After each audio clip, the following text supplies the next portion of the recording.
বিশ্বের সবচেয়ে বড় জলবিদ্যুৎ বাঁধ এখন চীনের দখলে।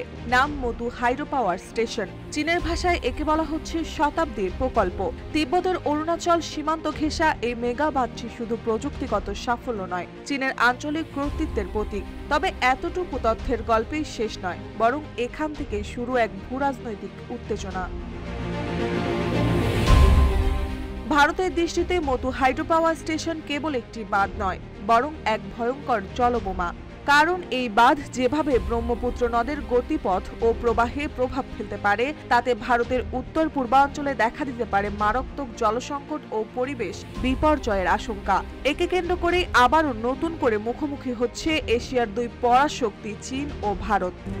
RICL TMX, যুগের পর যুগ স্থাপনা থাকে মজবুত।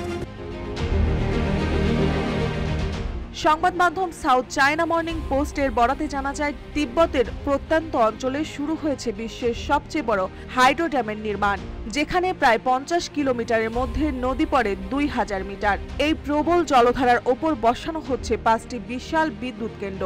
যে পরিমাণ বিদ্যুৎ উৎপাদন হবে তা পুরো ব্রিটেনের বার্ষিক বিদ্যুৎ চাহিদার চেয়েও বেশি।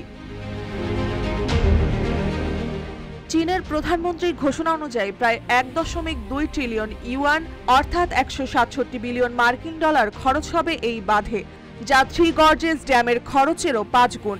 কিন্তু চমক এখানেই শেষ নয়। এই নদী ইয়ারলাং জাংপু ভারতের অরুণাচলে ঢুকে হয়ে যায় ব্রহ্মপুত্র, এরপর বাংলাদেশের যমুনা। অর্থাৎ এই বাঁধে চীন শুধু বিদ্যুৎ নয়, 3টি দেশের পানির কপালই লিখে দিতে যাচ্ছে।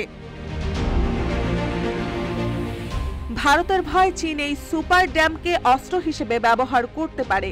ইচ্ছামতো পানি আটকে রেখে শুকিয়ে দিতে পারে কৃষি, মাছ ও পানীয় জলের উৎস। আবার হঠাৎ পানি ছেড়ে সৃষ্টি করতে পারে বিধ্বংসী বন্যা। বিশেষজ্ঞদের মতে এই বাঁধ ভারতের অর্থনীতি, খাদ্য, নিরাপত্তা ও কৌশলগত স্থিতিশীলতার জন্য ভয়াবহ হুমকি। আরও ভয়াবহ ব্যাপার হলো এই অঞ্চলটি ভূমিকম্প প্রবণ। ইন্ডিয়ান ও ইউরেশিয়ান টেকটনিক প্লেটের সীমান্তে দাঁড়িয়ে থাকা এই বাঁধে যে কোনো সময় ঘটে যেতে পারে ভয়ানক বিপর্যয়। মার্জিয়া মৌ, রূপালী বাংলাদেশ।